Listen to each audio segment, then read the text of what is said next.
Someday I'll remember this thing doesn't have the switch on properly. This is fine. I'm fine.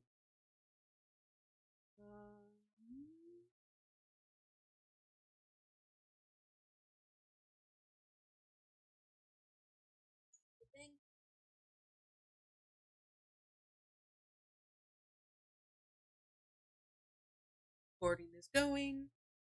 I am a delightful mess.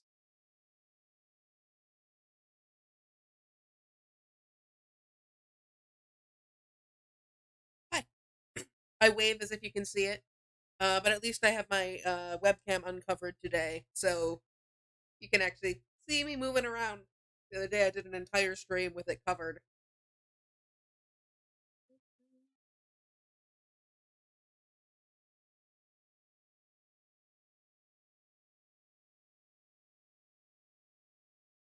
I'm trying to check a thing.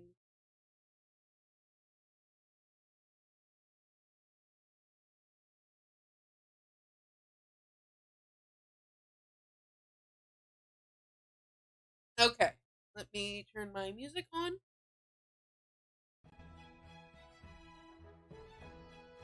Get back to where I'm supposed to be.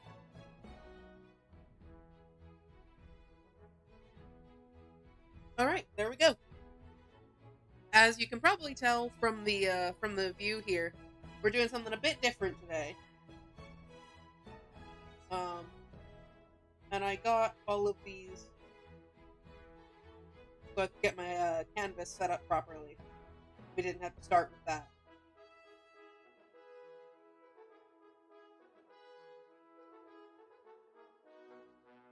Okay.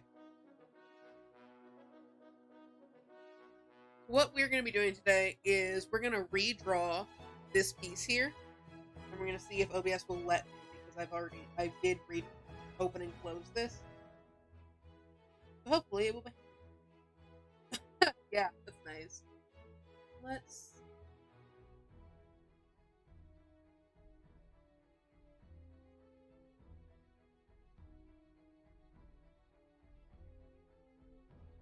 Hello.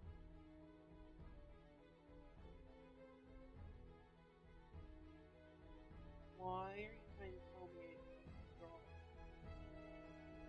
So that's not just a not responding.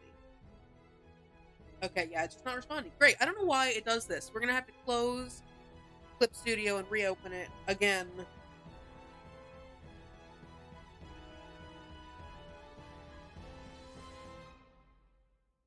Maybe it just doesn't open properly when I open it automatically. Because I have a button on my Stream Deck that opens all of my programs. And for art, that includes... Oh, now what's going on with my avatar? Hold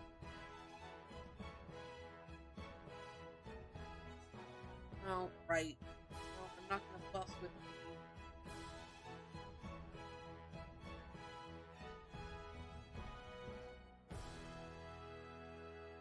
There we go. I'm not going to fuss with the in OBS settings right now.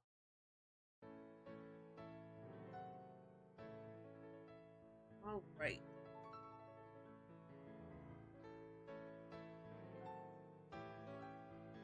And I was looking up, right as this started, I was looking up when I did this. So let's come back in here. This was...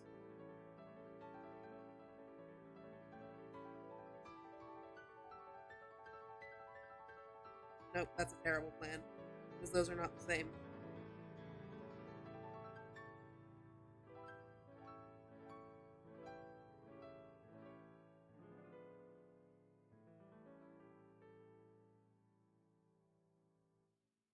Okay, that's when this piece was.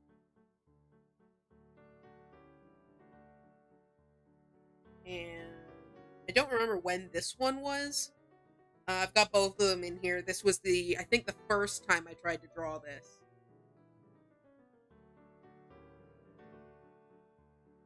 I don't remember if that one was a redraw of a...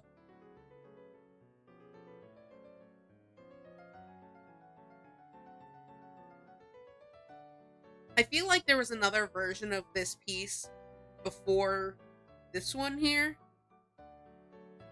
You can't see me marking up because it's there. I feel like this was the second drawing, but the first one would be in an old sketchbook at my parents' house. And I'm not going to ask my parents to go through all of my old sketchbooks and go, yeah, can you find this one piece for me? That's not happening. So we will have to live without the first version of this.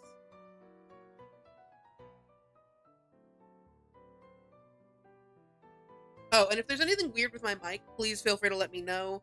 It seemed like it was getting a little overwhelming, so I've moved it back a bit. And hopefully it'll handle my voice better.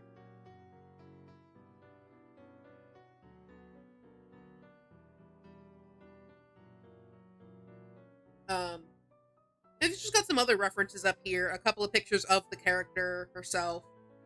I didn't take very many of her. I don't know why. Yeah, no, because I played in first person. That's why. And then I've got a couple images over here that came from an armor mod, because I'm going to change up her outfit.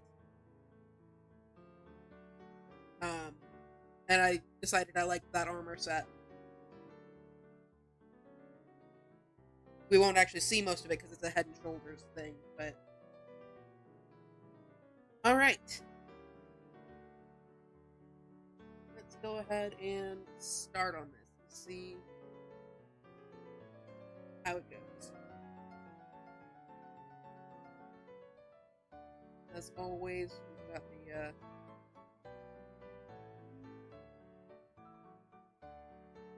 yeah, her original one was loosely based on an armor set, but I couldn't find it, and I decided I didn't really like it much anyway.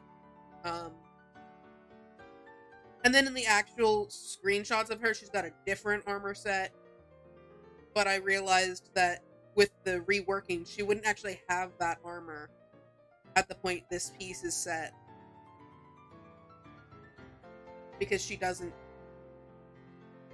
get involved with the group that armor set belongs to until after this piece in the new timeline.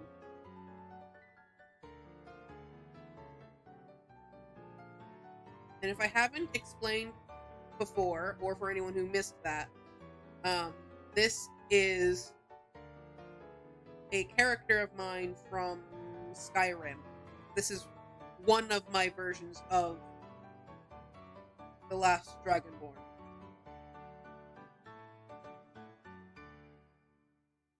I love her to bits. Years are suffering.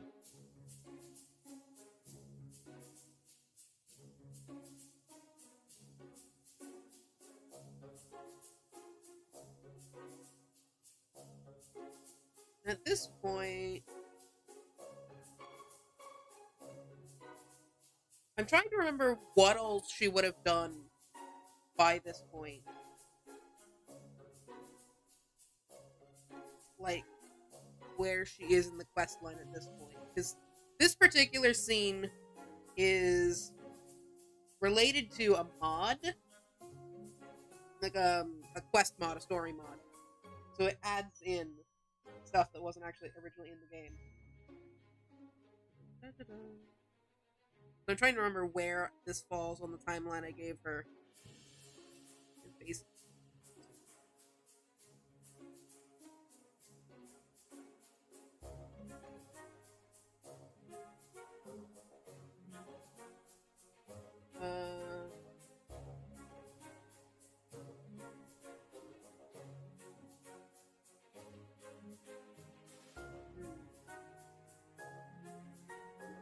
Maybe I'll look it up later.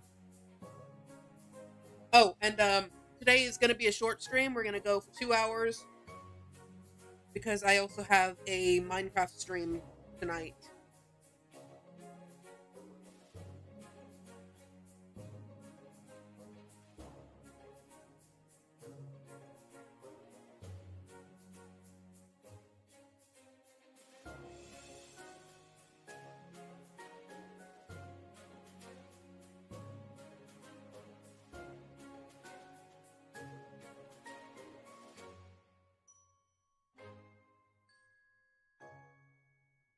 That's the better face. Like that.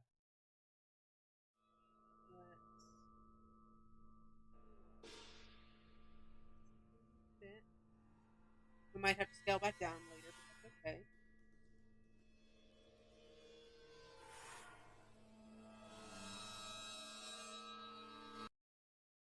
Okay, I'm in the classical playlist. I don't know why some of these songs are here.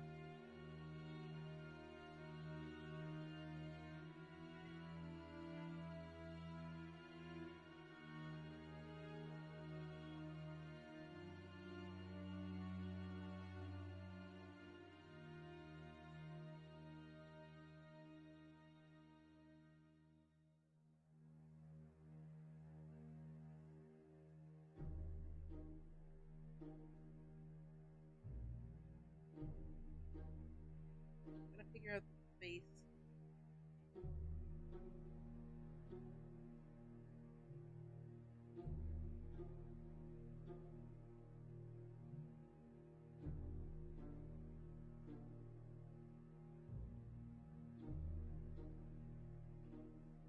That seems like the best placement I've gotten so far. Okay. I'm silly.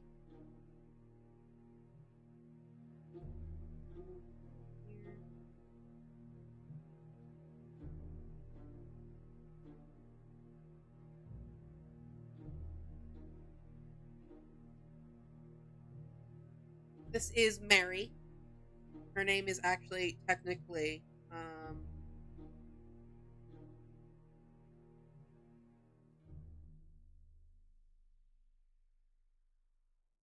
Merriman, but she goes by Mary.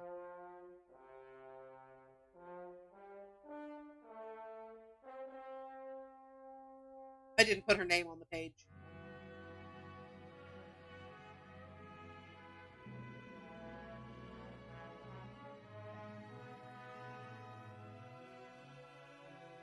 Yeah, this is Mary. I love her dearly.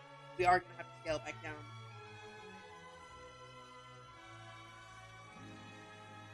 Okay.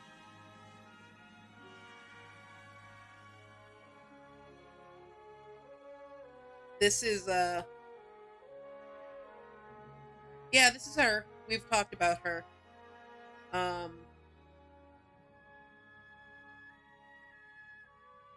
and I will probably go way into her story today, so absolutely spoilers for that, but given that it's an unwritten story, I don't think anyone really cares.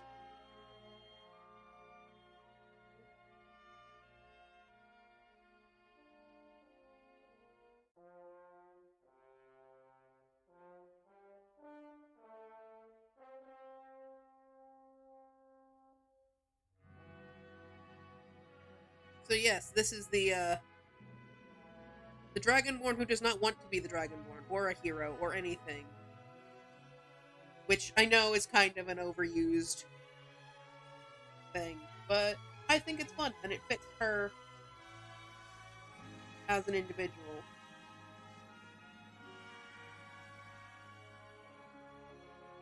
And it lets me tell the kind of story I wanted to tell for her, so go with it.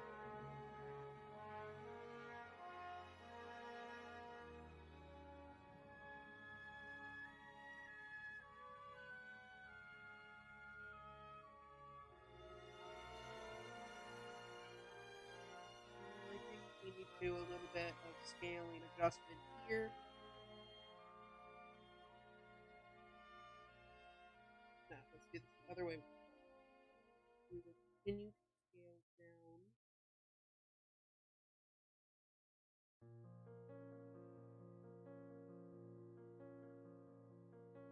The head and neck really match. No, I think the neck was fine. What feels wrong about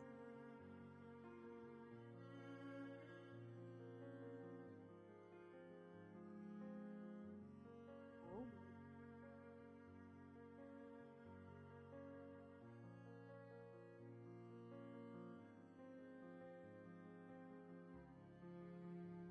that's more too narrow of joint. Okay.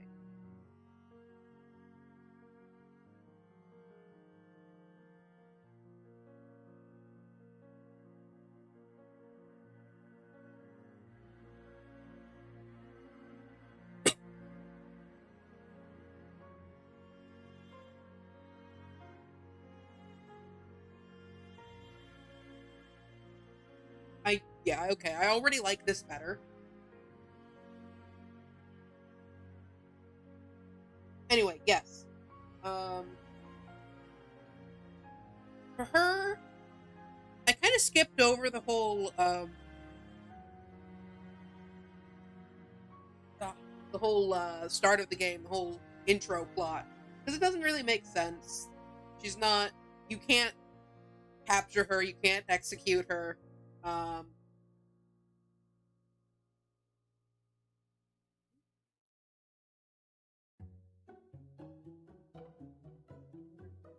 there is not playing for ear on that side, so we would get this like a shape thing here.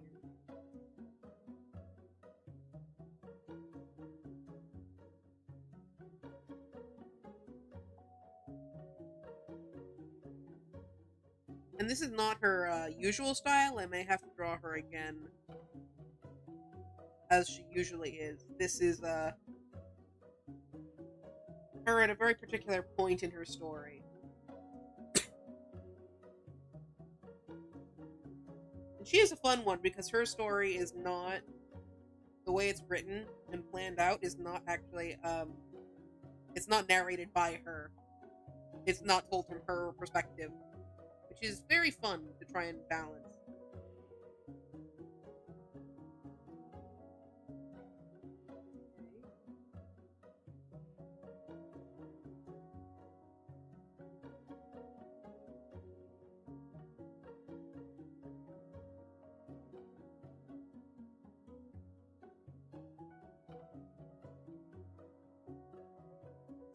Okay, see, with the Breaking the Code group, I know how to talk about them. With Mary, apparently, I'm just kind of like, yeah, what do I say about her?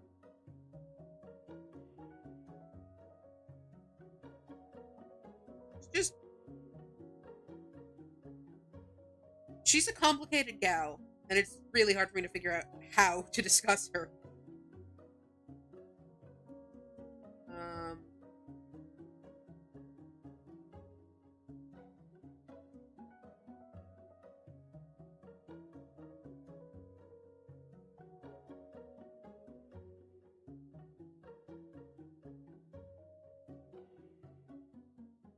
let's see.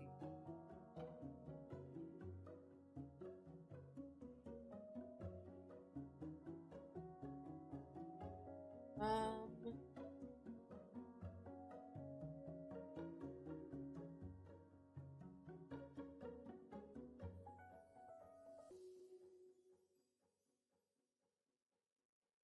I will say, she's a little bit older in this piece, or in this version. I used to draw her a lot. I used to have her a lot younger, but I decided being a bit older makes more sense, but I can still get the effect I'm going for.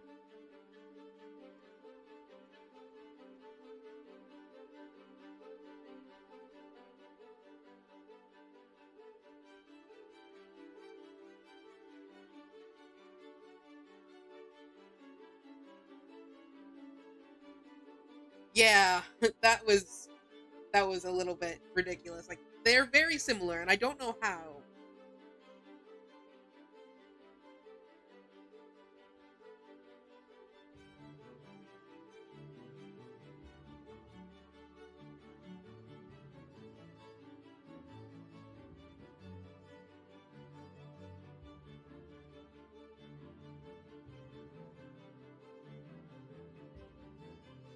I guess I could start with I mentioned this is not her quite her usual. So I guess I could start with the circumstances of this particular piece. Um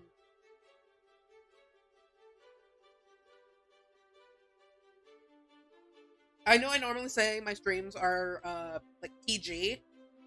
I don't know that this one actually can be if I'm going to talk about this story because it gets really really dark. Um Obviously it's still clean, but it gets it gets pretty dark. I mean, I'm talking about Skyrim. Of course it gets dark.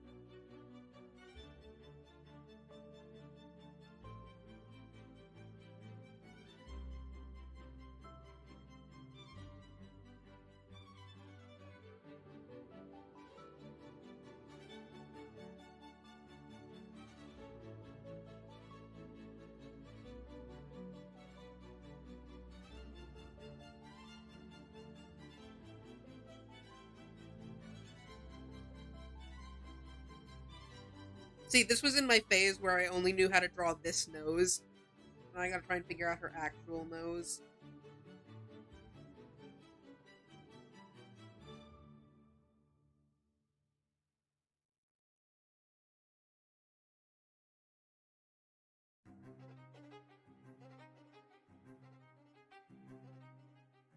And the previous one was in the phase where I only knew how to draw that nose.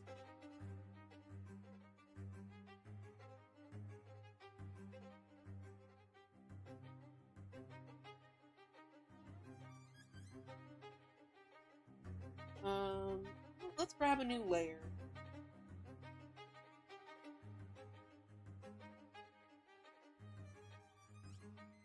I don't really want to do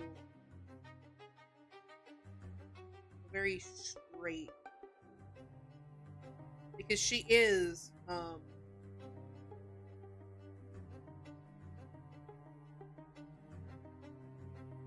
a dark elf, and they have a very particular look to them that I'm very bad at achieving.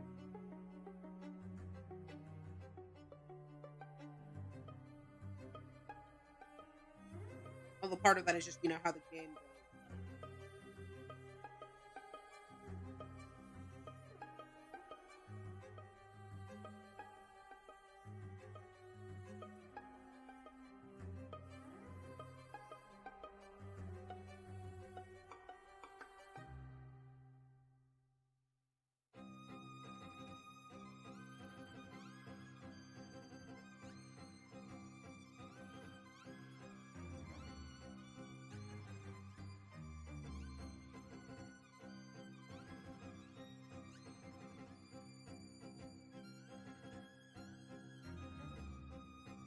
I think it works better to have her looking this way.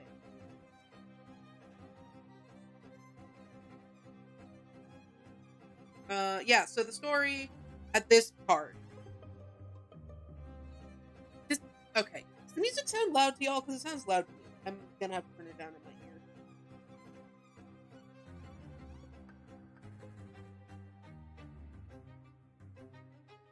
I think I'm just at that point in inability to focus where I can't have loud sounds. And that's too loud, apparently.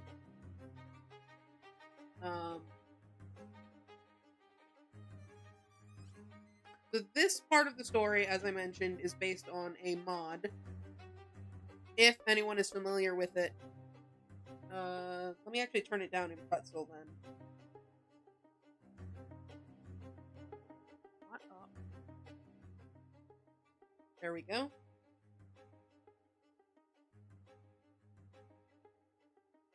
That is hopefully better.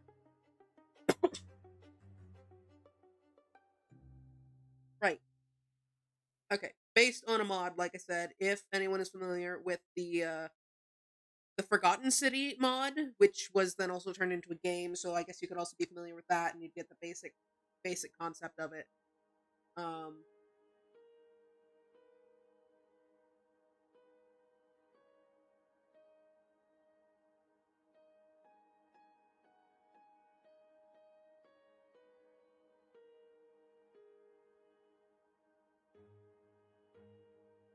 But yeah, the way that story goes is this you get given a quest to go into this abandoned city, this underground abandoned city,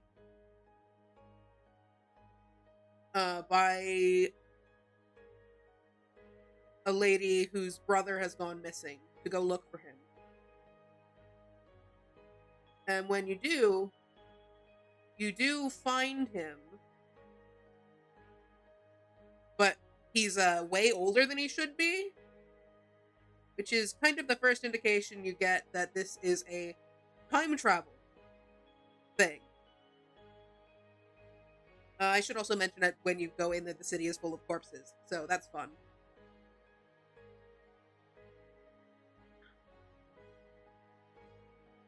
And you do end up doing a bit of time travel yourself. You do end up going back in time to when the city was not dead.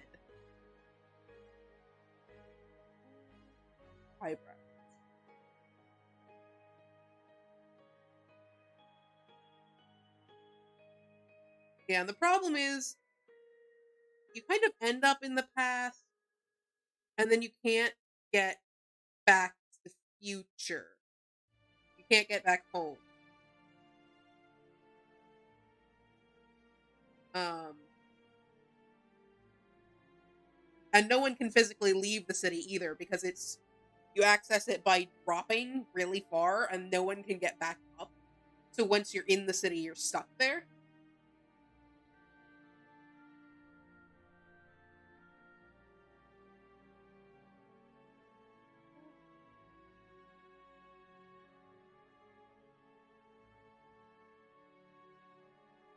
Um, it's been a while since I did anything with this, and especially since I played through the mod, so I might have a few of the details wrong.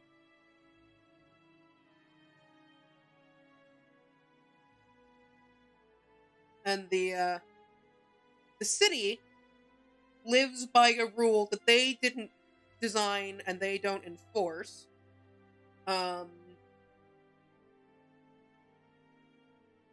I think it's called the Dwarves' Law because the city is a dwarven ruin.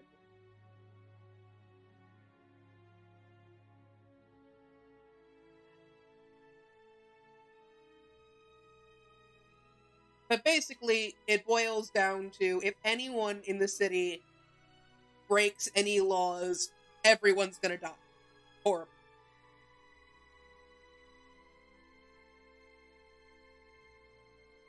Which is not fun.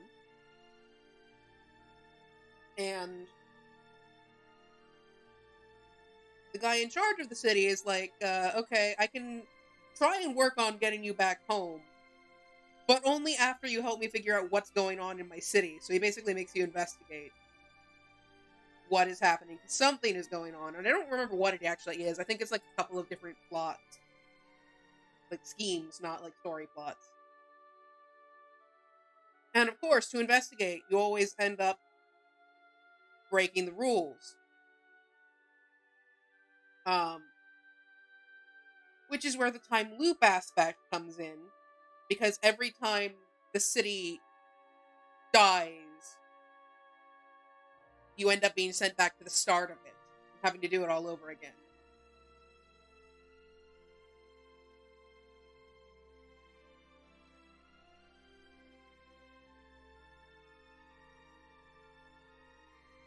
And it's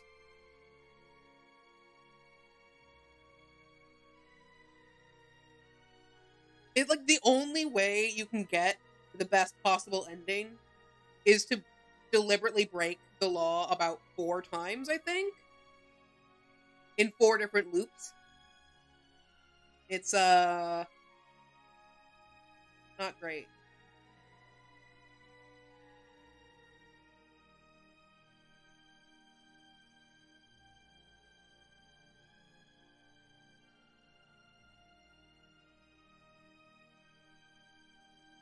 Kinda, yeah.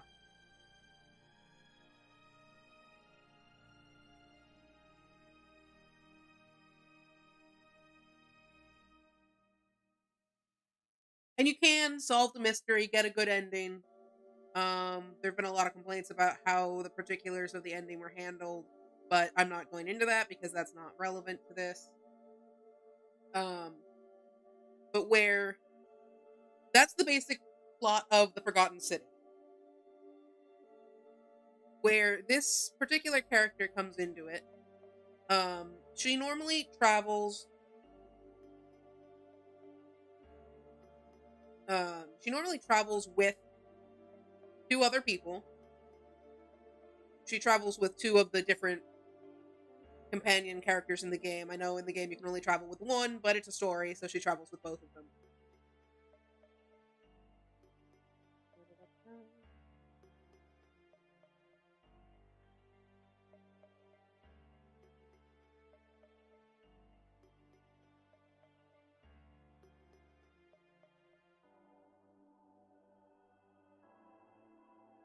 But for the Forgotten City,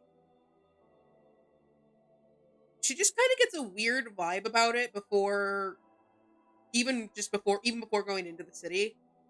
So she asks the other 2 to stay behind.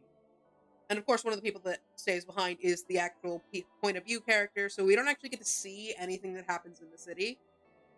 We just get to hear it from her later and see the effects it has on her. I don't know why I'm being particular with this sketch. It's literally just a messy sketch.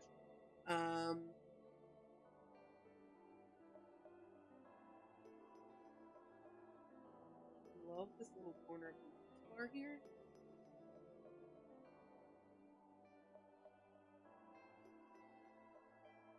And you'll notice her scars change wildly from sketch to sketch because I never really figured out exactly where they are or how she got them or what.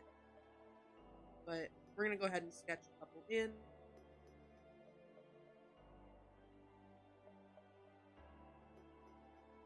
And the final scars are going to be subtler than they are in this because, you know, this is just a black and white sketch with no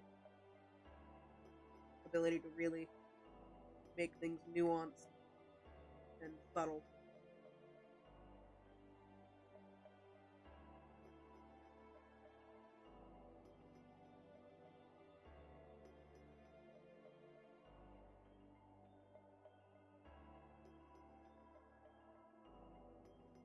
So it's yeah. Given that the only reason Mary travels with other people is that she doesn't like being alone, um having this whole mess go on when she's the only one for group there is not fun for her.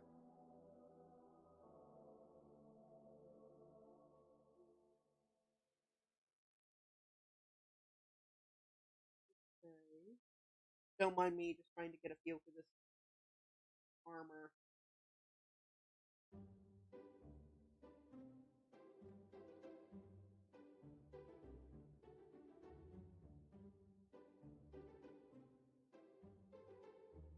I should have gotten a screenshot of the one without the hood.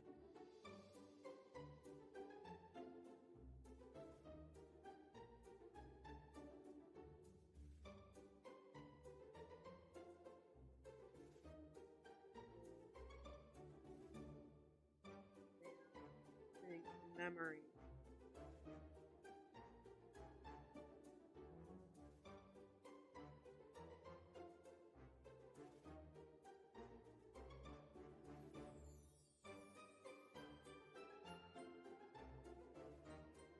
I think she normally has the hood, but I'm going to leave it off in this piece.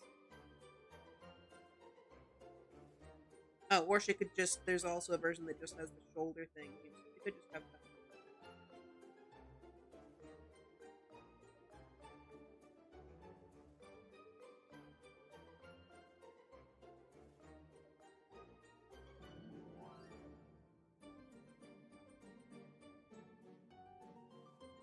Right, okay.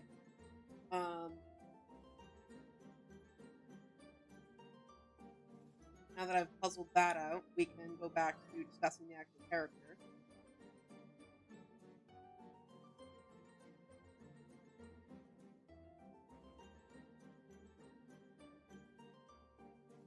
Okay, yeah. Because the thing with Mary is she is not a she starts out not caring about people at all. Like, it's kind of hard to describe it, but like people aren't real to her.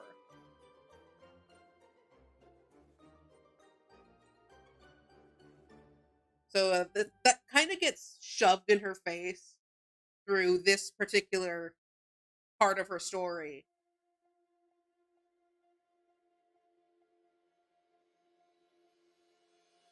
Because with everything going on, she has to pay attention to the people around her. And actually has to, like, process everything that happens every time the city dies. She normally doesn't do that.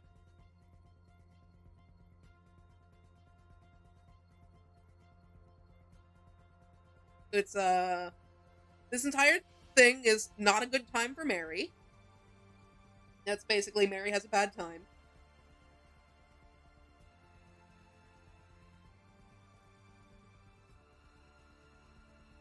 It does not help that she's dealing with all of this on her own because everyone is back up on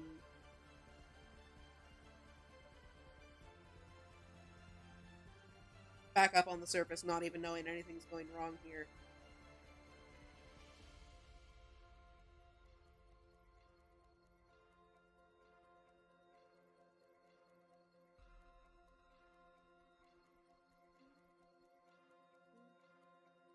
Not all we're gonna see of that armor. Just a little hint of the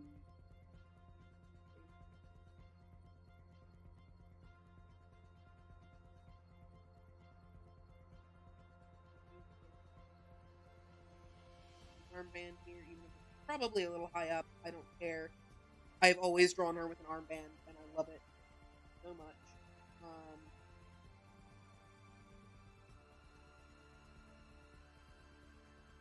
But yeah, that entire arc is basically. Well, that entire thing is basically Mary learns that people are people and she can't pretend they're not. And it's not a fun time for her, as I said.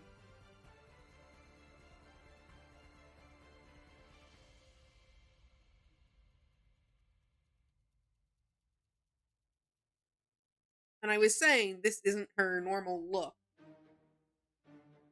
And it is not.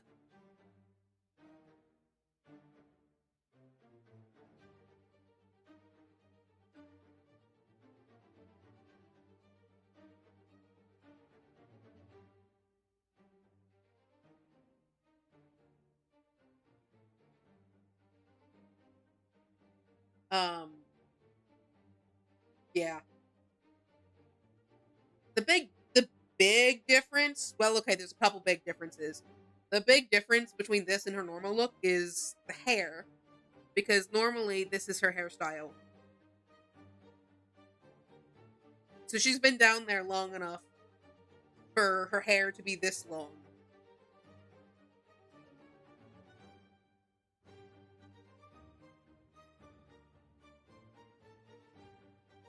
And there is I haven't decided yet if the scars on her face are old or from her time in the city. I'm very tempted to say they're from her time in the city.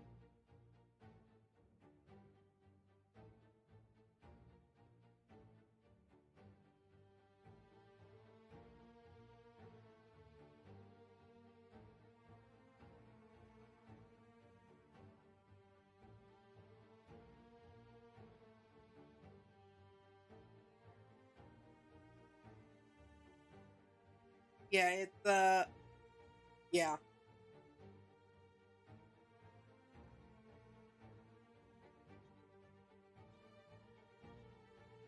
Yeah, my particular mod set was interesting when it came to her hair.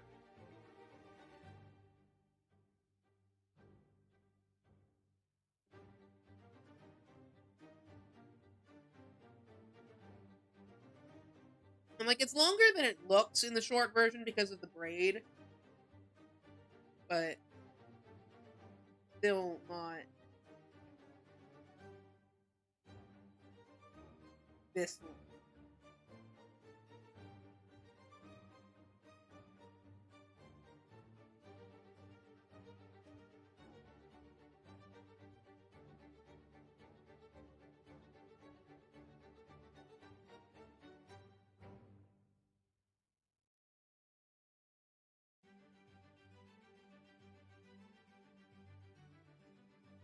Yeah, yeah, yeah.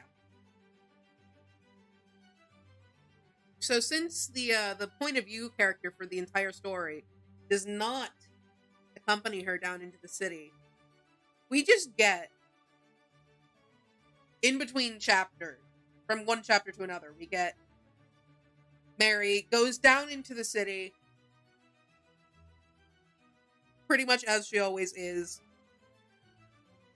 and then comes back up maybe a couple days later, if that much, from the perspective of the people on the top. And like her hair's grown this much. If I go with the new scars thing, then she's got scars that aren't quite fresh. Like they're not old, but they're not fresh. They're just like very clearly pointing to time has passed.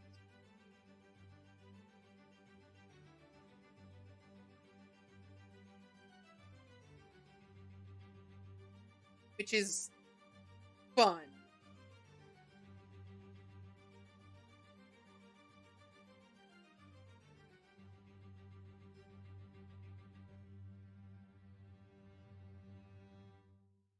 Okay, let's go ahead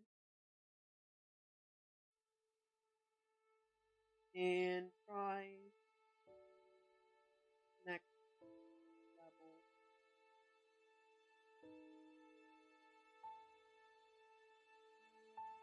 And like normally the huge character change time skip between chapters isn't a thing I'm fond of, but also it's like deliberately done in a way to explore the character, and the people left behind don't know what happened either.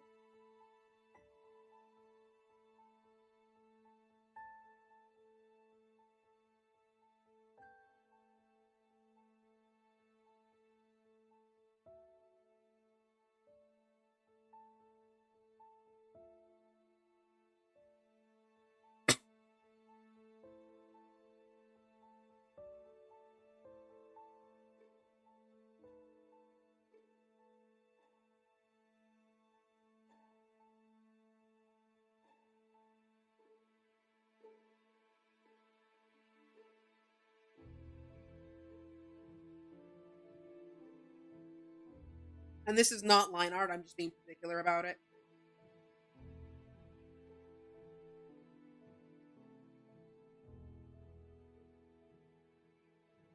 Uh,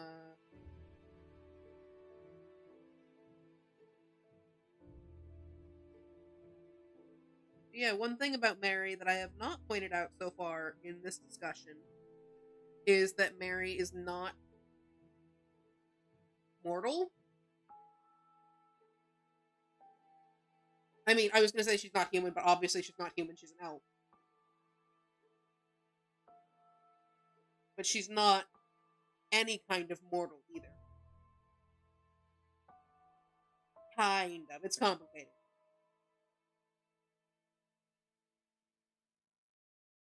Rotate canvas. You know how to do that.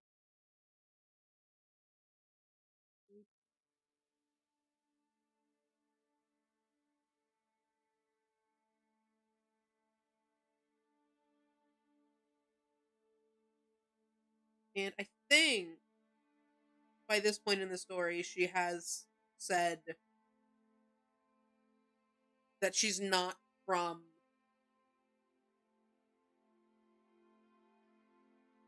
And I mean, she does age just slowly. Um, and she wasn't gone long enough for it to make a visible difference in her time.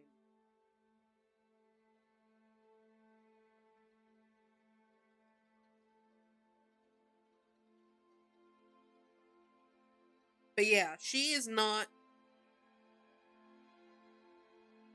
from.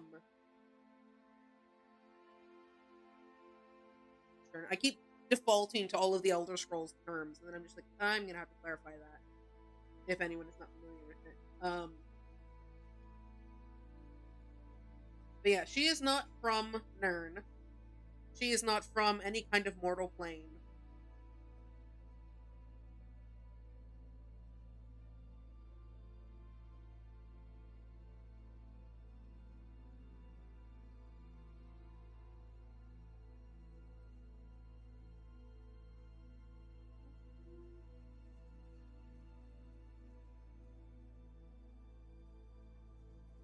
No, I think closed mouth.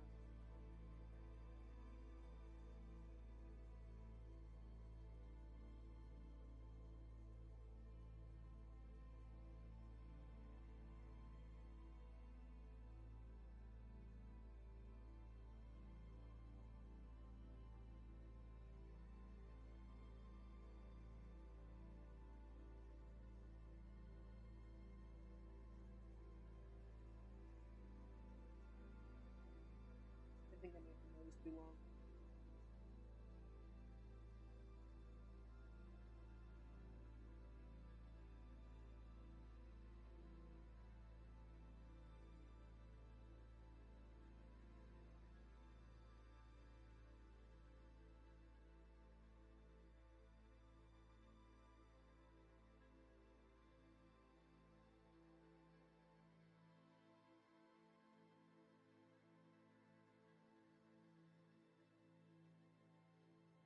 Okay, now that I've fixed that in my brain. Um, yeah, she is from Oblivion, which is, if anyone is not familiar with that, it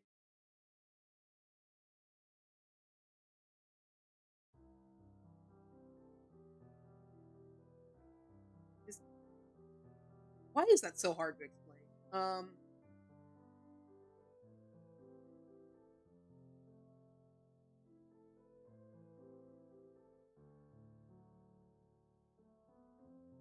I guess we could just call it a collection of.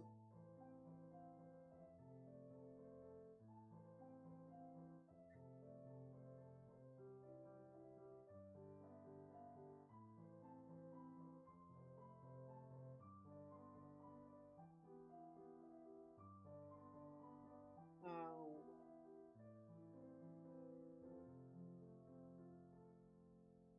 yeah, that is totally valid. No, no, no. Where did I merge these together? Okay, not long.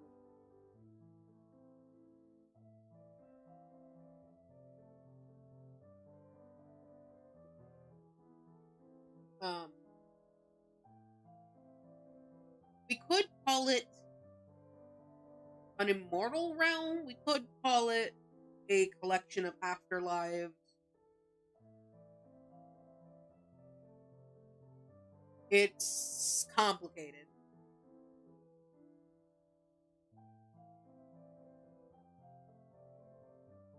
but it is where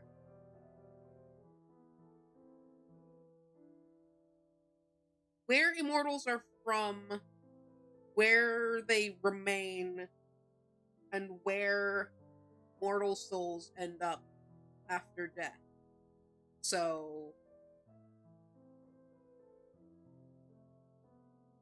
and it's not like one big collective thing. It's made up of a bunch of different planes.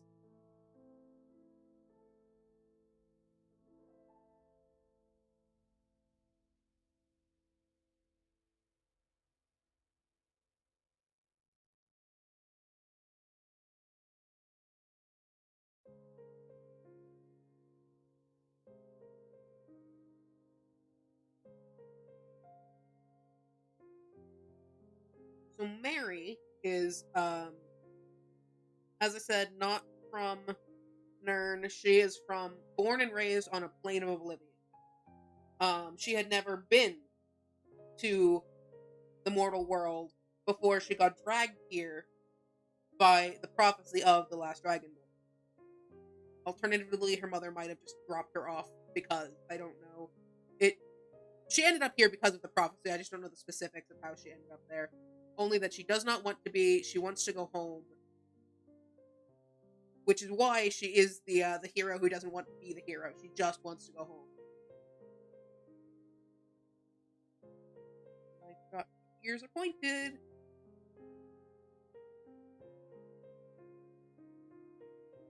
Hey, computer, can you not freak out?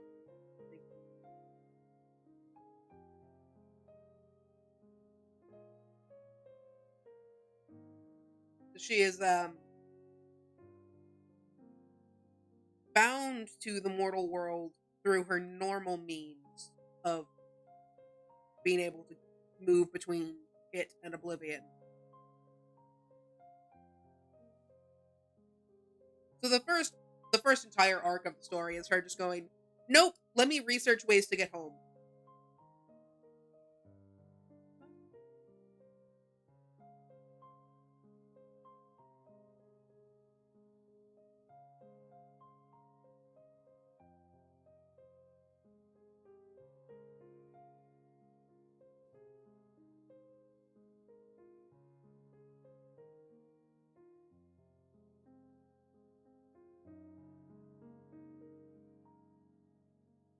Um,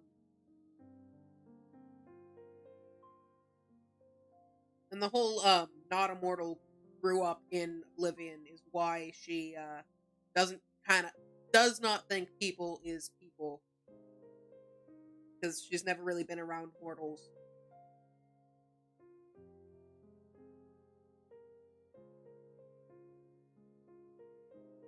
actually, I love this bit of character development for her so much. She finds a way she can get home. She doesn't have the skill to do the things she needs to be able to do so, but she finds a way. So she's practicing as they move on with the rest of the story. Because she's like, okay, I've got a way home now. Let's make these guys stop pestering. Um, while I work on being able to get home.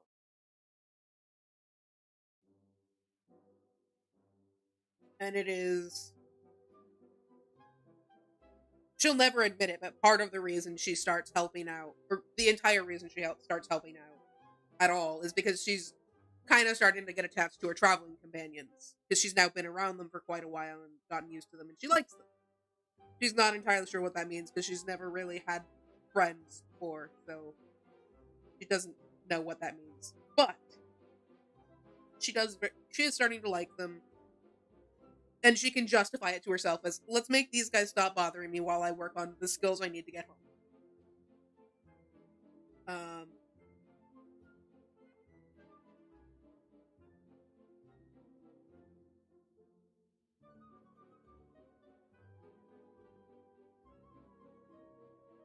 So she does that. She does that. She keeps checking in with the guy who gave her the instructions, and eventually, okay, she's got the skills she needs to achieve to get the item she needs to go home.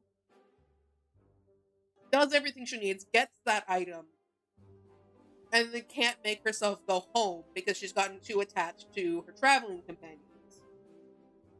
And if she leaves, they are going to die.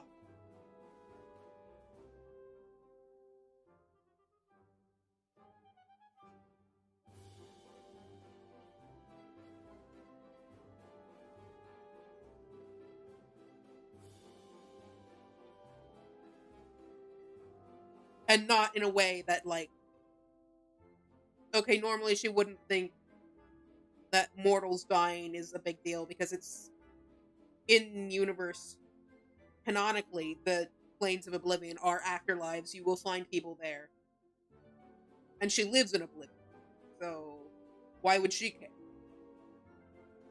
But the way everyone would end up dying is in a way that they would not end up in oblivion. About the only way. So she's just like, if she leaves, they are going to be erased from existence, essentially, and she's never going to see them again.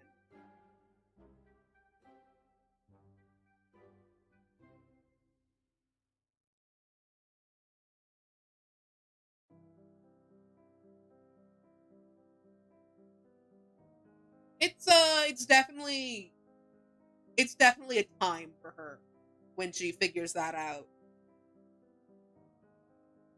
Because she gets attached to them pretty quickly.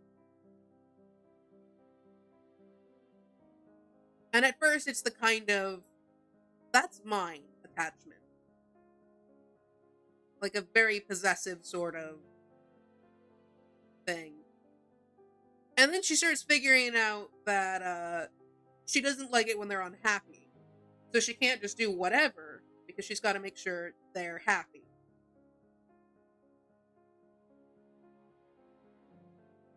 And she doesn't really get that because she doesn't just grow up in oblivion. She grows up in the Shivering Isles, which is the realm of the god of madness. So rationality is not a thing that she has had much exposure to. Caring about other people is not really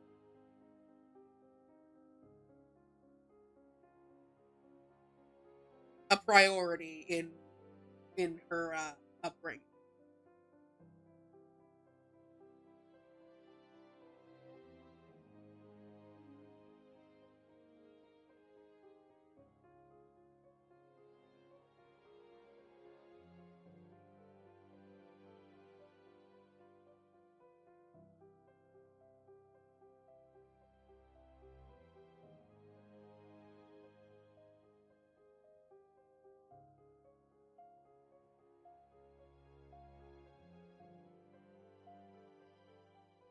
But yeah, she starts figuring out that she does not like it when these people are unhappy. And it's not because it creates an inconvenience for her. That's what she thinks at first. She's like, okay, well, if they're mad, it makes everything, it slows everything down and it's a hassle. But no, it's just, she just doesn't like it when they're unhappy because it makes her unhappy. And it takes her the longest time to figure that out. Because she literally does not have a frame of reference for that.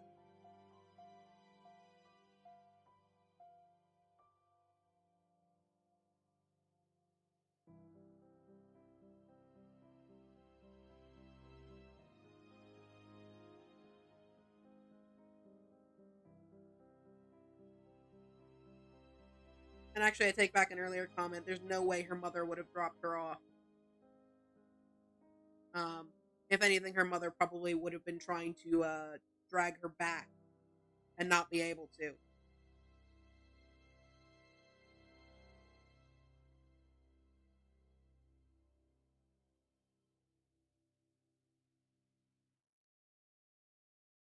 I should probably also clarify, when I say her mother, I am talking about the God of Madness, and I do refer to that character as a god. They're all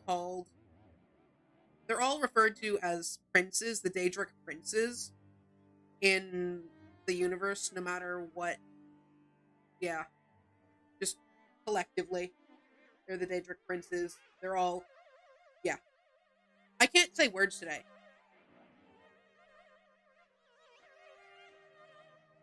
So even though in this case the character is a woman,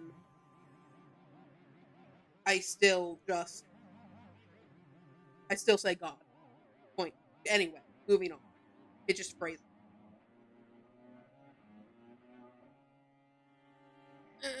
Yeah, her mother is not going to be too happy.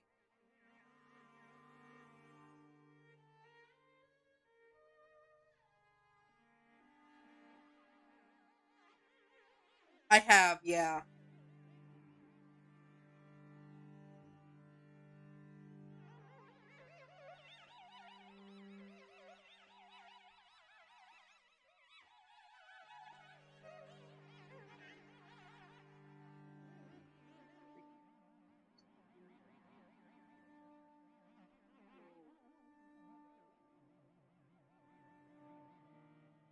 Although to be fair, the reason her mother is trying to drag her back, or would be, or whatever, I don't know if it's actually happening, um,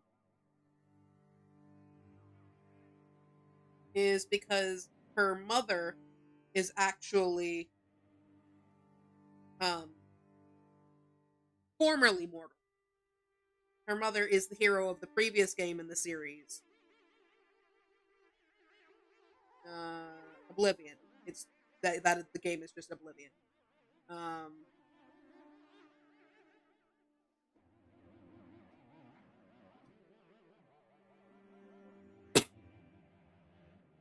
and the whole thing with that, other than it's neat, is in Oblivion there's a DLC where you can end up becoming the um the God of Madness. You can end up taking over his role and just literally becoming him.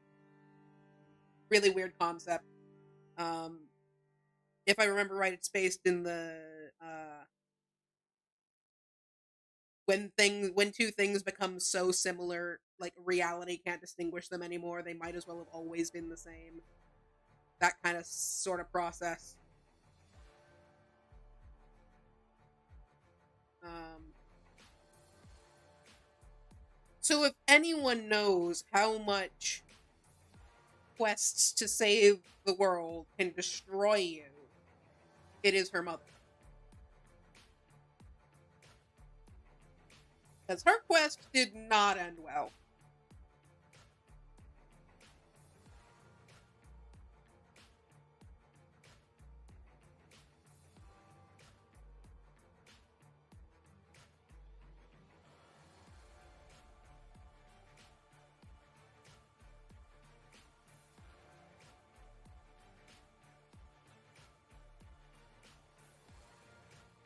Well, okay, technically the quest ended well in that, it the world was saved, but it also ended very personally tragic for her. So yeah, like she specifically doesn't want Mary getting attached to mortals because, she got attached to mortals and it ended very, very badly. Granted, she was mortal at the time, but point. Anyway.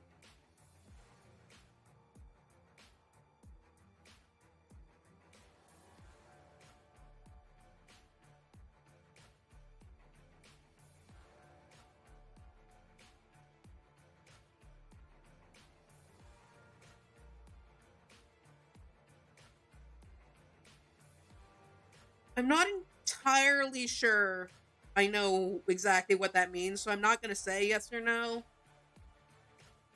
I have a vague concept, but my vague concepts when it comes to literary literary things is not always accurate.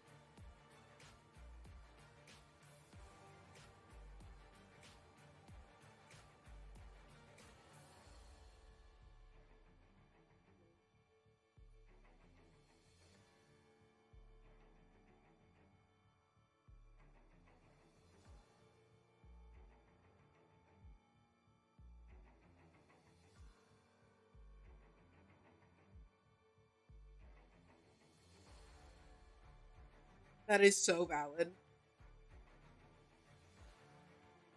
Yeah. Yeah, exactly that. Because like, okay, we won, the world is saved. The guy I've been protecting the entire quest is now dead because I messed up.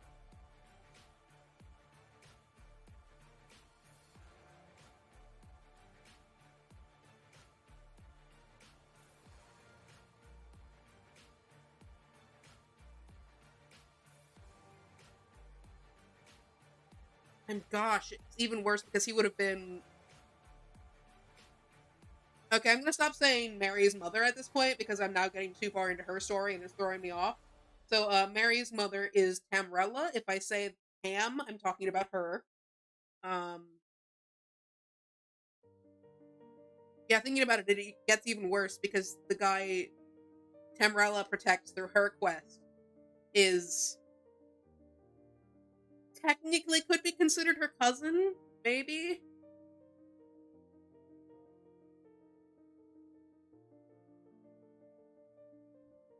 In a really funky way because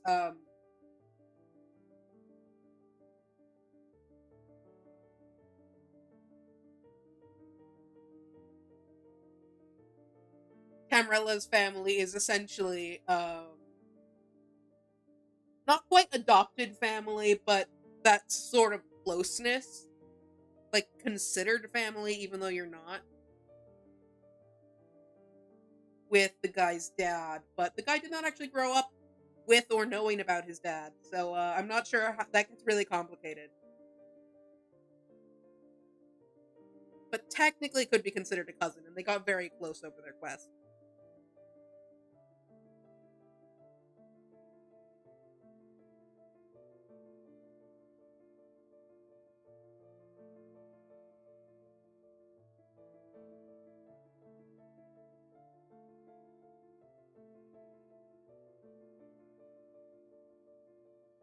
She's just like, no, Mary, you are not. Mortals are bad for you. Don't do that.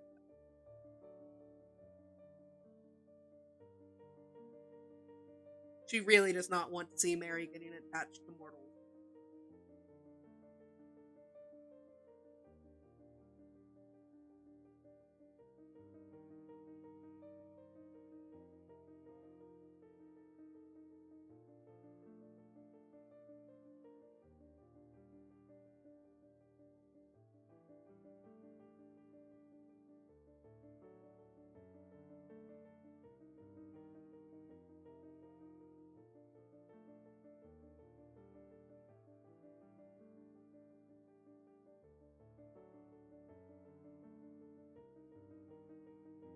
Thankfully, we get a positive sort of ending. And I haven't figured out the specifics of it yet, but we get a positive sort of ending with Mary Mary's friends having enough of an influence on her to give her more of a mortal perspective, and then Mary's change of attitude, as well as addressing some things from Tam's quest, end up helping her get closer to a mortal perspective. Like, she's never going to be the same because she is now the god of madness, and that messes with you. Side note, not really a fan of the whole god of madness concept, but yeah. I choose to think of it not as a like a mental health thing, but more of a they don't know how to consider it other than that.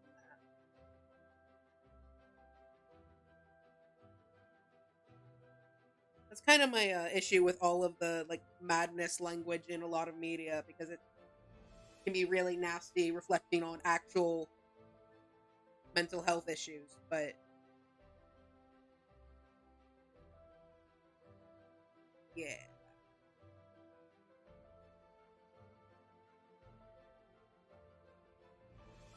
Um from what I remember, yes.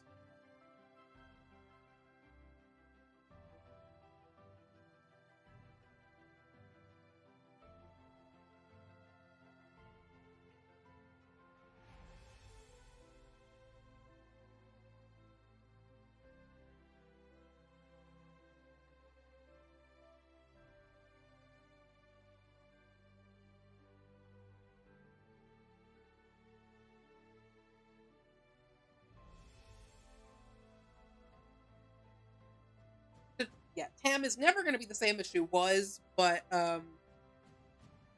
ripple effects from this and because what was originally a story for Mary turned into 3 stories because there's just so much content.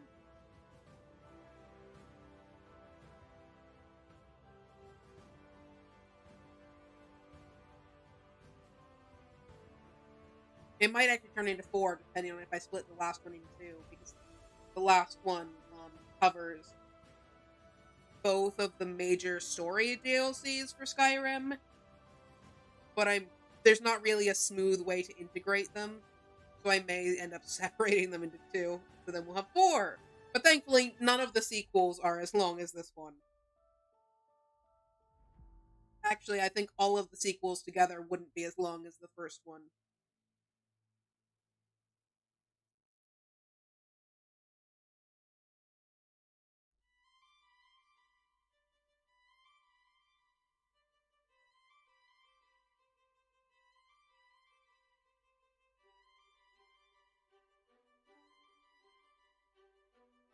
Just because, like,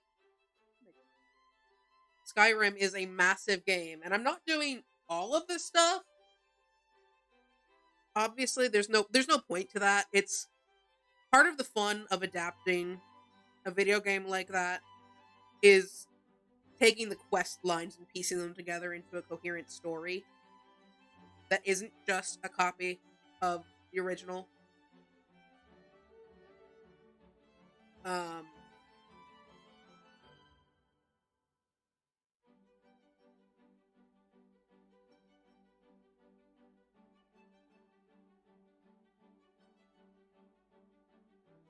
Listen, if all of the sequels were the same length as this one, I would die. Because the main story, as Master Circle's Nern, is, with my current outline, estimated to be about 200,000 words. So I would die. I would simply perish.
And honestly, the sequels probably will get longer because that's what happens with me. I complicate things, add more storylines, add more characters. But part of it is just a matter of content because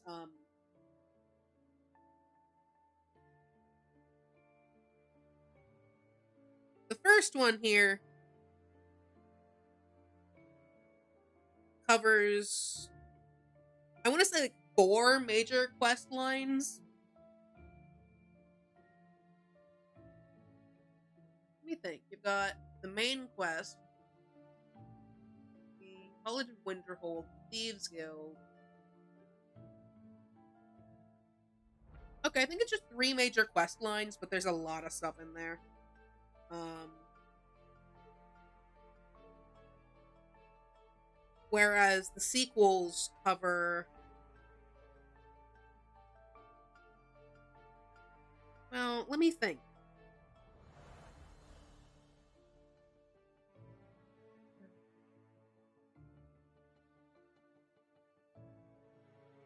The second one is the Dark Brotherhood storyline and all of the complications that has, because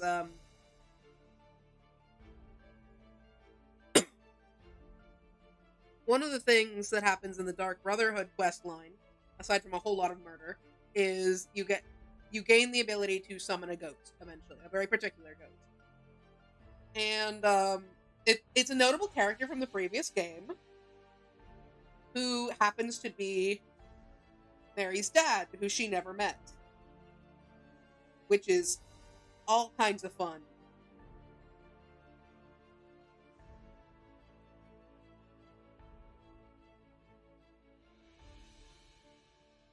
That one is probably going to end up expanding, and that's probably going to be the one that covers a lot of Tam's coming back to herself.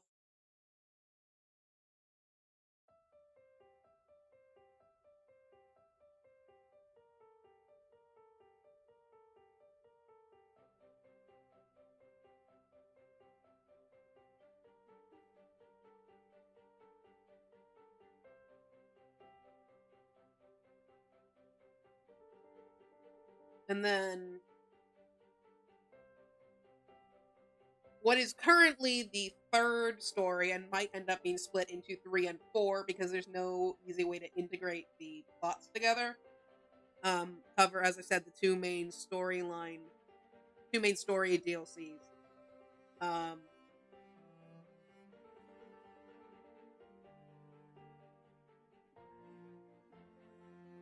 and I haven't figured out what they're going to end up doing in terms of character development yet. I just know I want to cover those stories.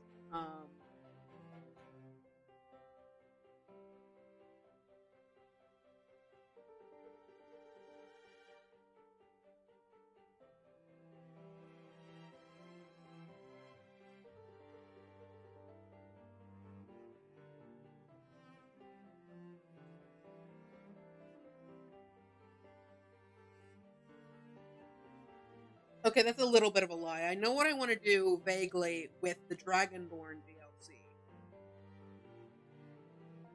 Um,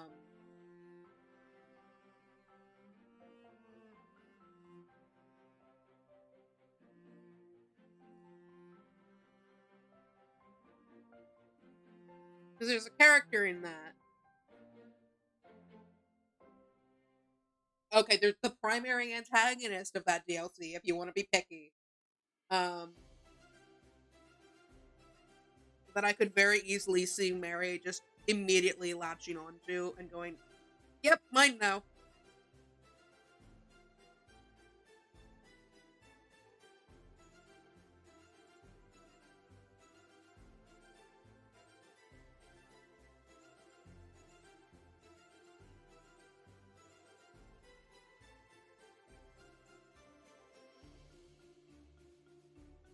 Hey, Gladdy.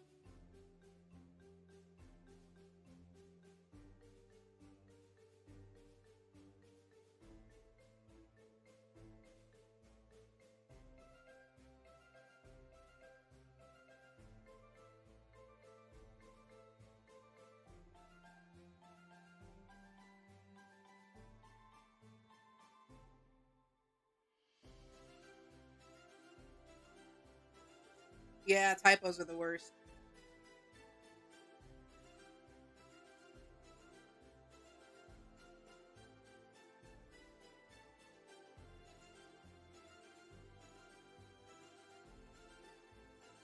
Yeah, you're good. I appreciate you coming in, but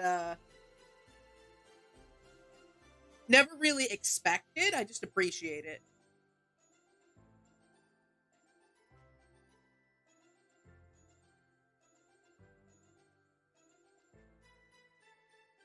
Listen, I love my long stories, and I could probably do it.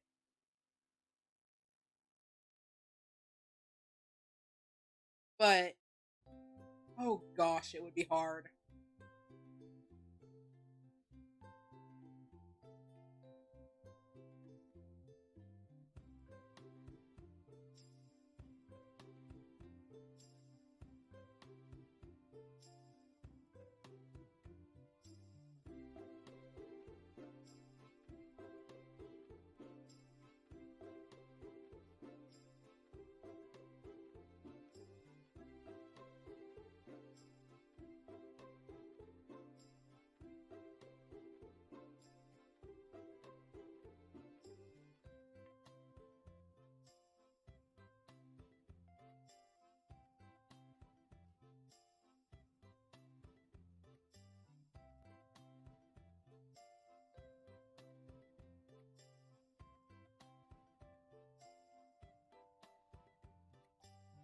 Yeah, it's easier to do that when you've got somebody to bounce off of, though. Solo projects, it's way harder to get massive amounts done.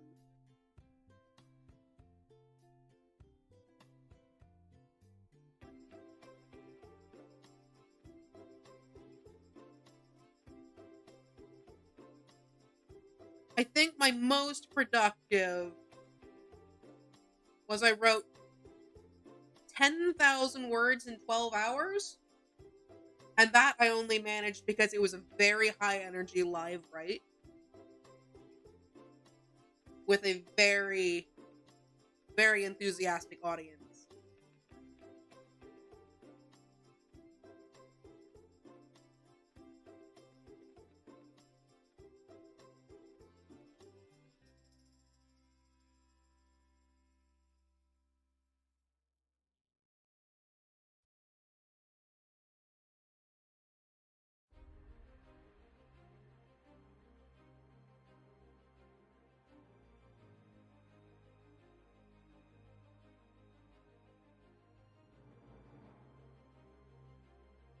Uh,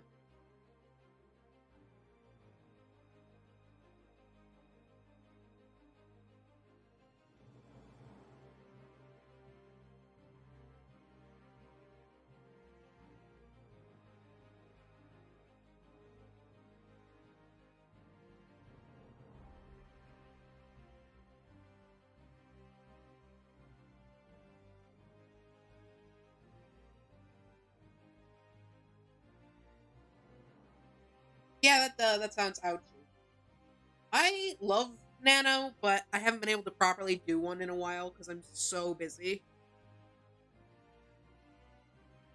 I've got to be in a spot where I'm settled with my content creation before I can add anything new.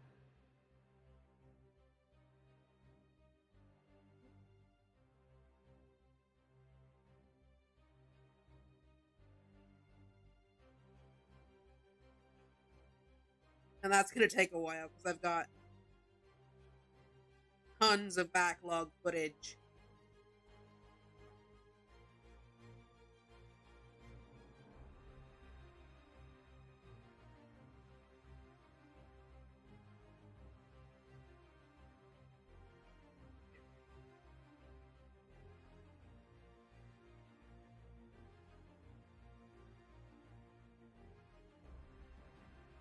A little bit of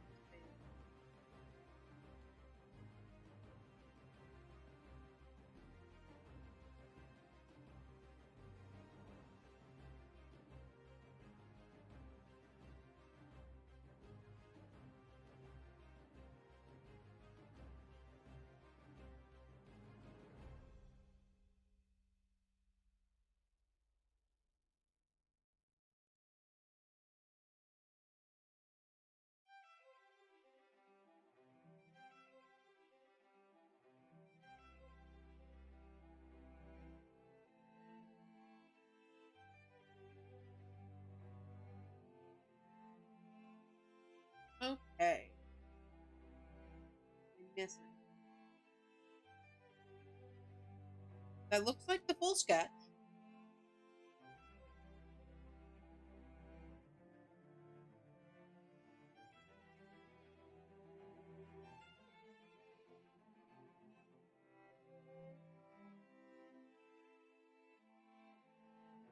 And I love this version of Mary. Oh yeah, ow.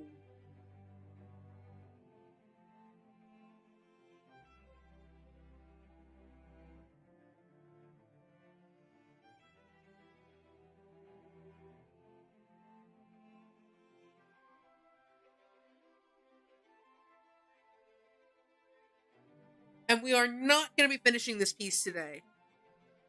I can promise you that.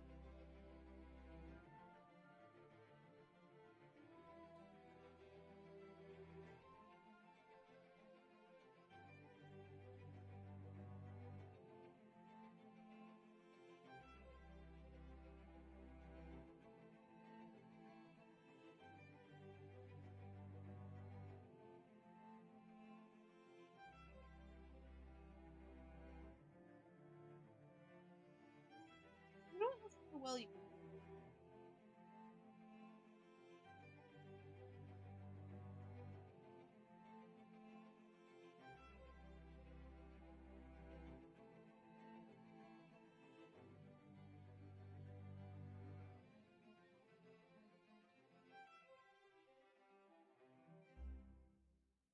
Not well.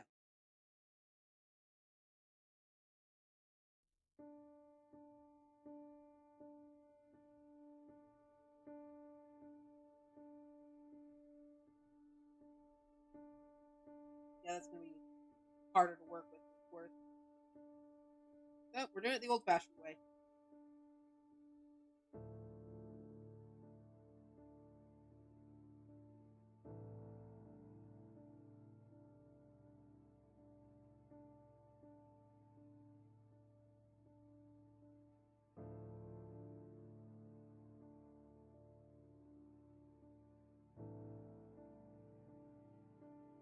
We are not doing line work because this is going to be a fully rendered painting. I've been talking about wanting to render a piece properly on stream before. We're going to try to make that happen.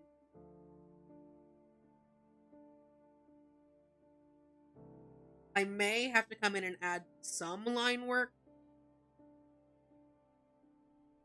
but we're going to try to minimize.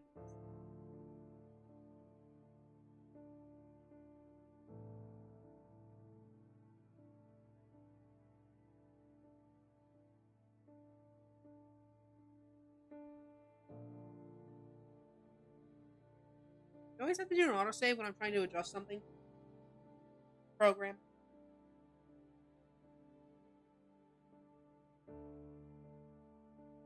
Better not be frozen. We're gonna have words.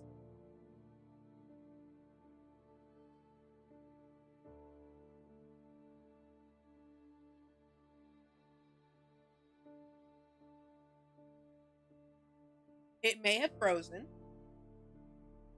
If it did, I'm going to cry because I have not saved this since we started.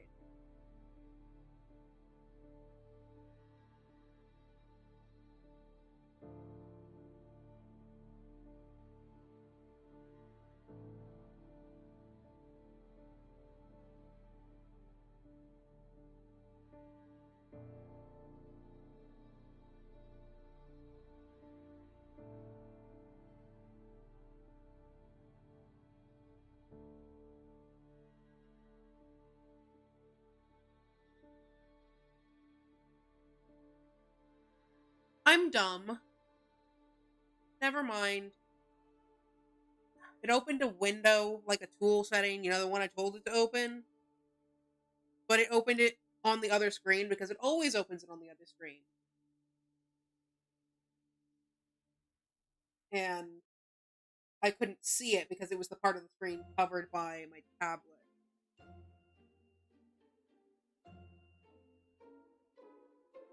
That was fun.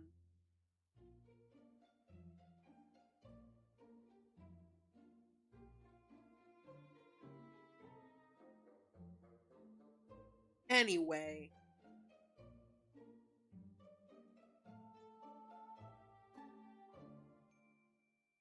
You don't really have to be precise with the basic.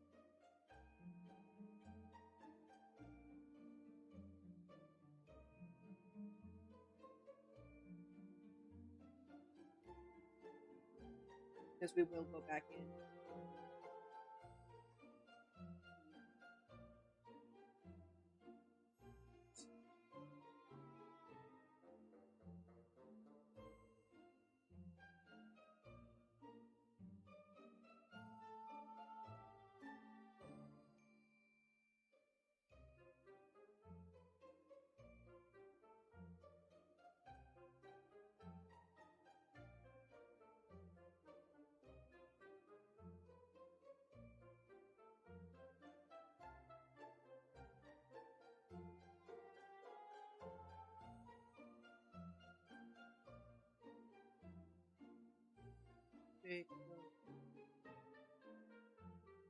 And there is a reason to what I'm coloring and what I'm not coloring.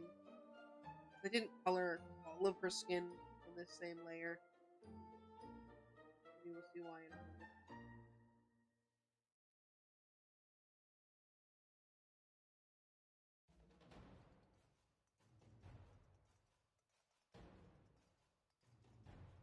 Actually, you know what? That's silly. If I'm rendering it, I can just render properly. Sometimes I will use the edging where shapes of the same color cut, put them on different layers, and use that hard edge to keep things clear. But if I just render it properly, it'll be fine.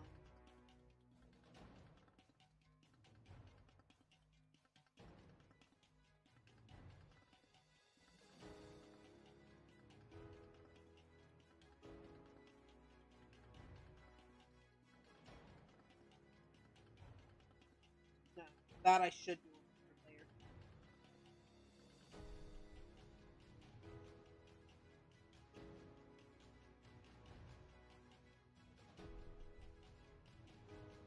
Don't ask me why I'm back to being particular with the shaping here. Originally, it was because it was on the same layer.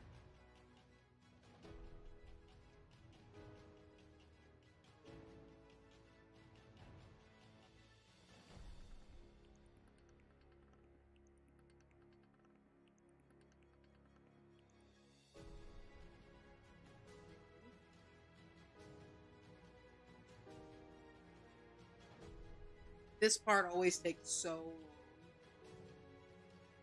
It's been a long time since I did a proper painting.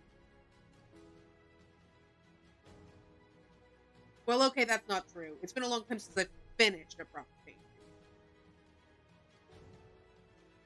I've got one painting from... Gosh, when did I start that? August?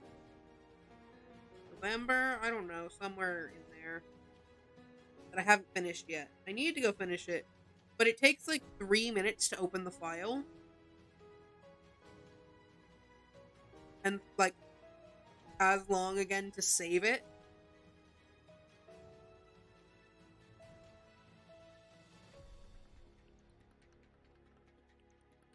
So I love that painting to death, but it takes so long. It's so hard to work on.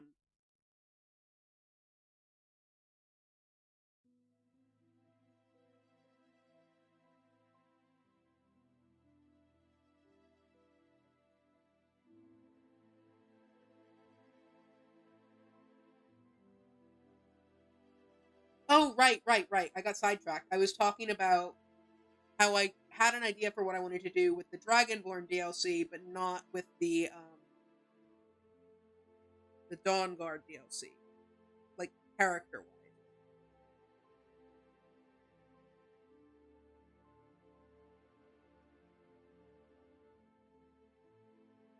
Oh, you're talking about the other painting. For some reason, because of timing, I went, Vladdy, this is nowhere near done. You're not talking about this painting. That one is pretty close to done, relatively speaking, yeah. Got probably a couple more hours, a couple more solid hours of work.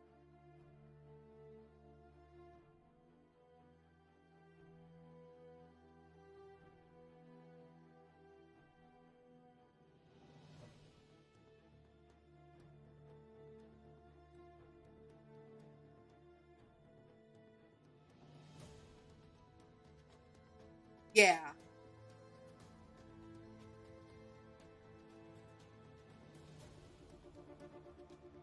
Uh,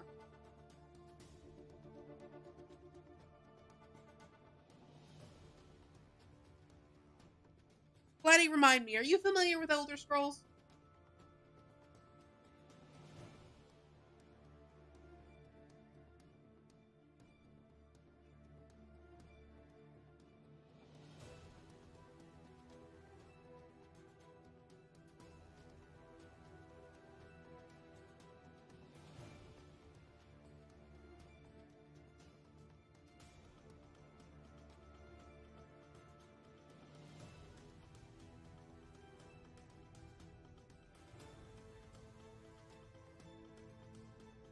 Um, well, I guess it doesn't really matter.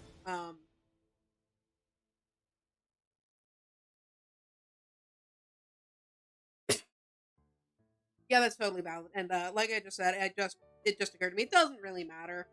I'm explaining everything anyway.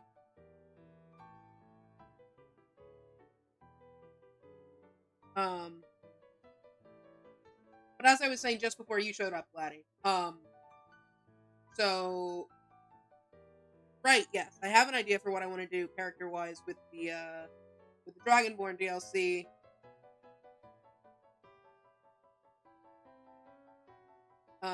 Because Mary basically she takes one look at the primary antagonist of that DLC and goes, "Mine now."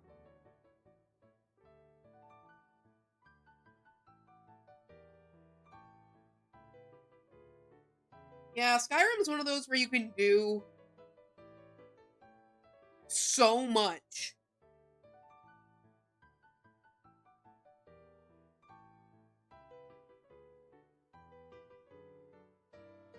Um,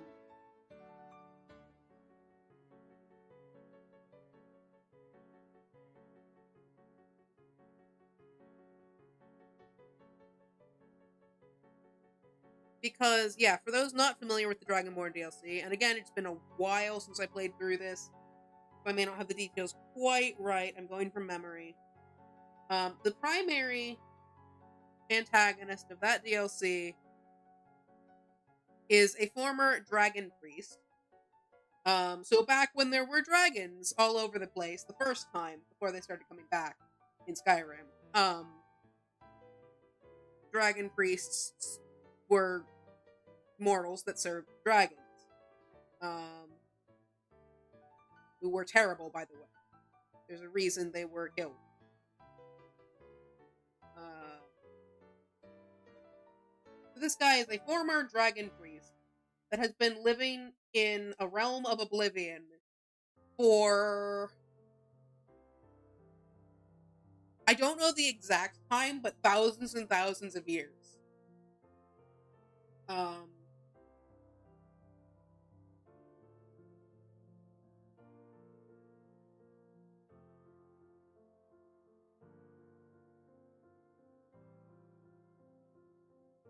he is also a dragonborn, I believe.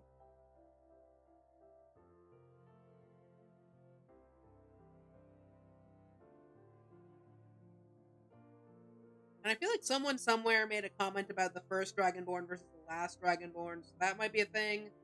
But I'm not 100% sure on that one. I don't even remember where I heard it, and it could have been about something else entirely. So don't quote me on that.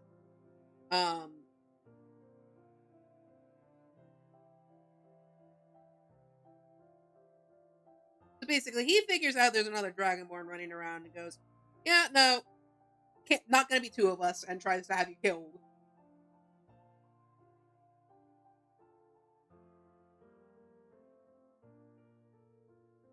And Mary, who by this point has had quite a lot of adjusting to a mortal perspective, is just like,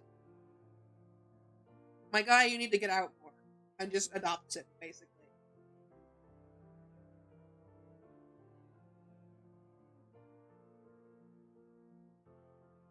And I mean, it's more complicated than that, but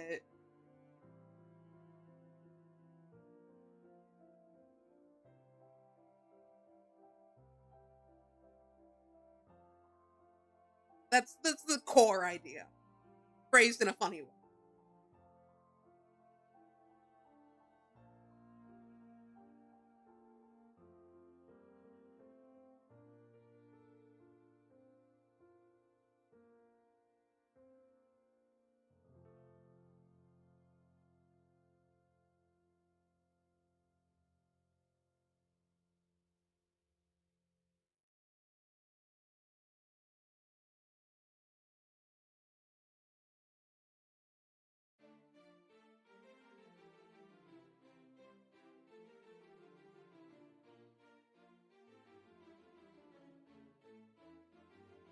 Gosh, I've been talking so long and not had a drink.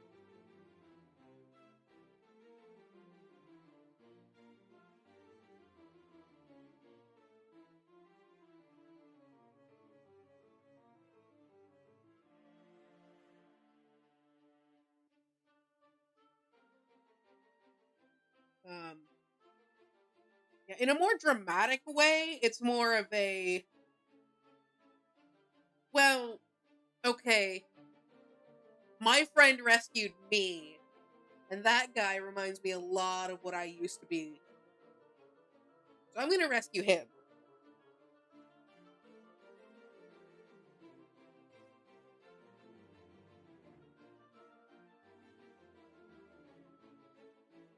But it's funnier to phrase it the first way.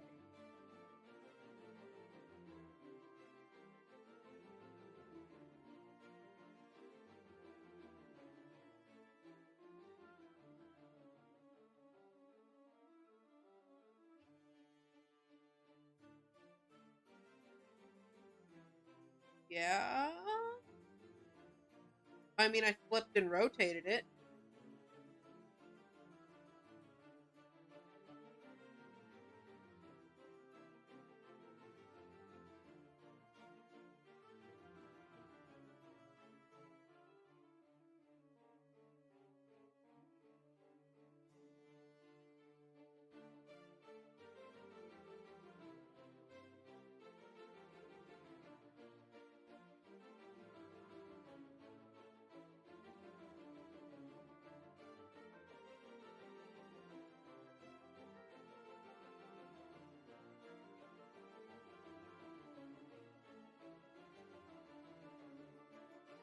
Oh, no, it's just rotated.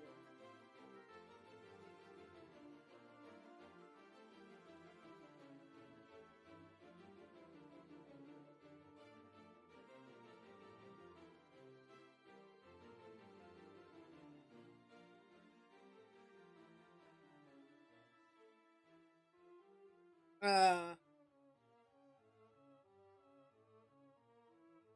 yeah, that one's gonna be really fun.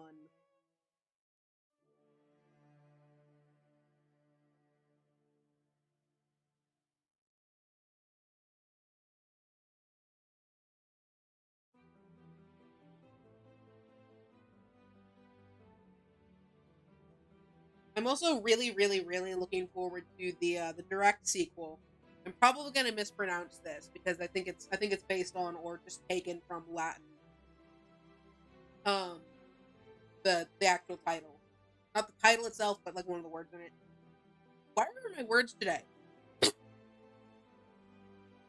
Um, yeah, the immediate sequel is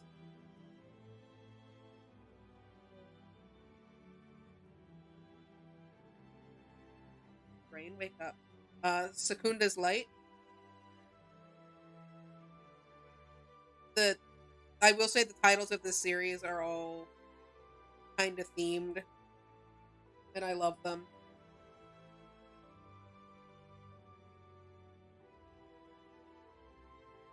Is the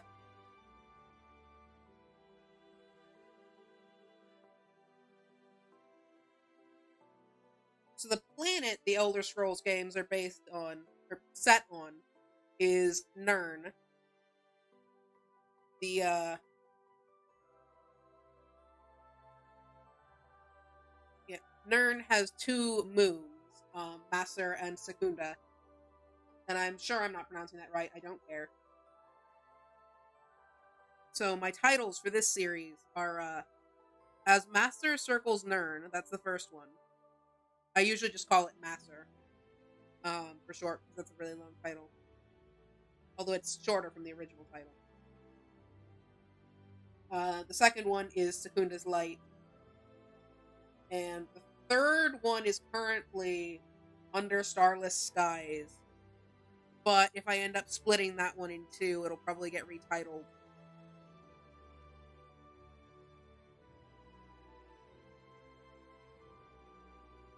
And it probably will get split in two, because as I keep saying, there's no really good way to integrate those two plots.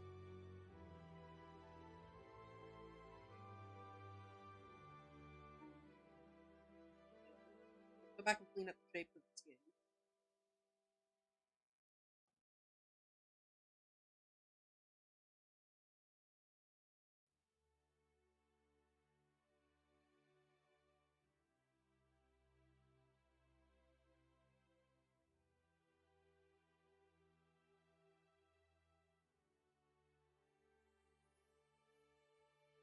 Yeah, short titles are also totally valid.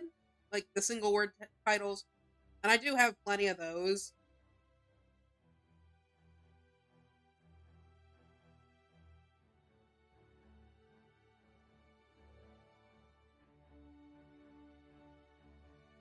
Like, okay, if we're going to talk about titles, totally unrelated series for a totally different fandom.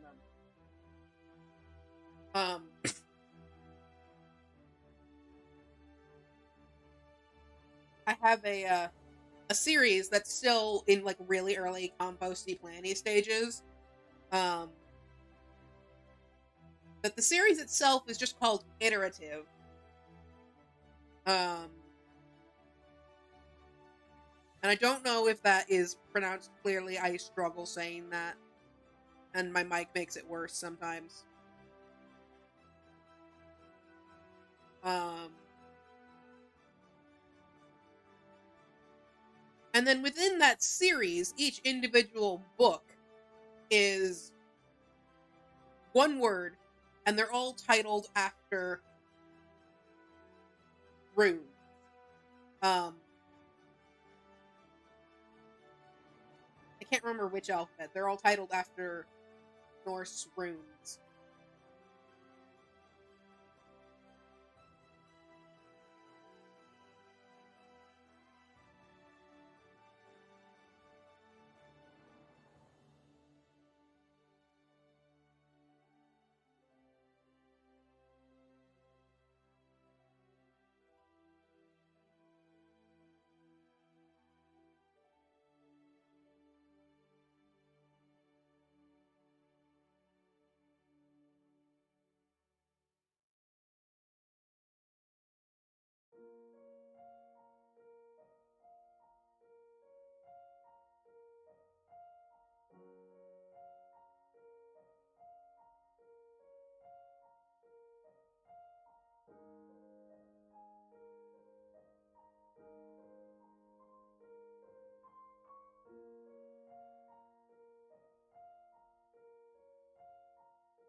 I really wanted to get all these colors flatted in today.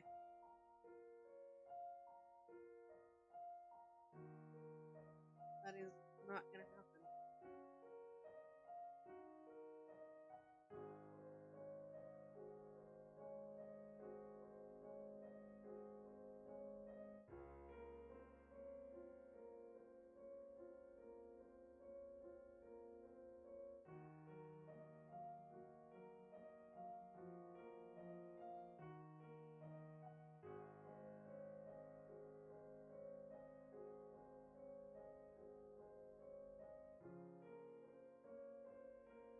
That is also entirely valid.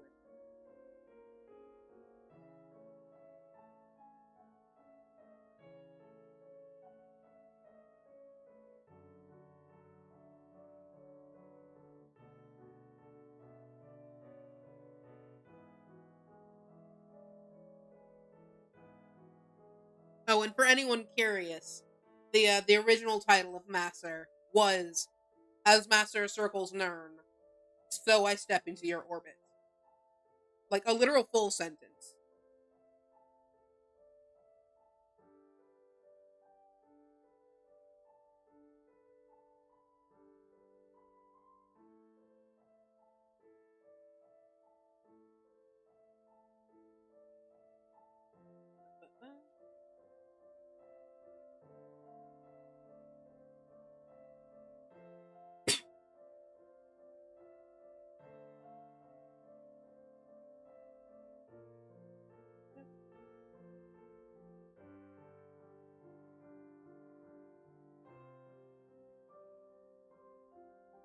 Like I said, totally valid.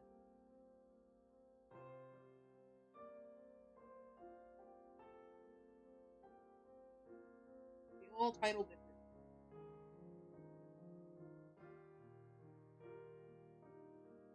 Oh, I forgot I have a video premiering at 5, so in a minute. This is fine. I'm fine.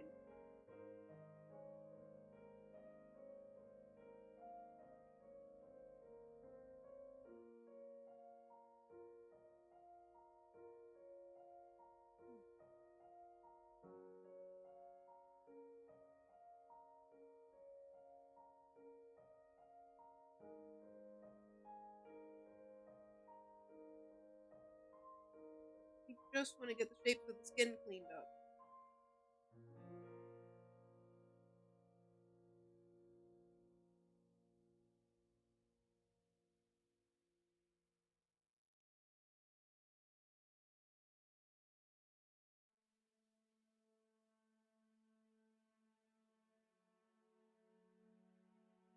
Okay, we're gonna see if I can't get this cleaned up very quickly. It is technically 5, I should stop now, but if I can get this done quickly, I'm almost done with the shapes of the skin.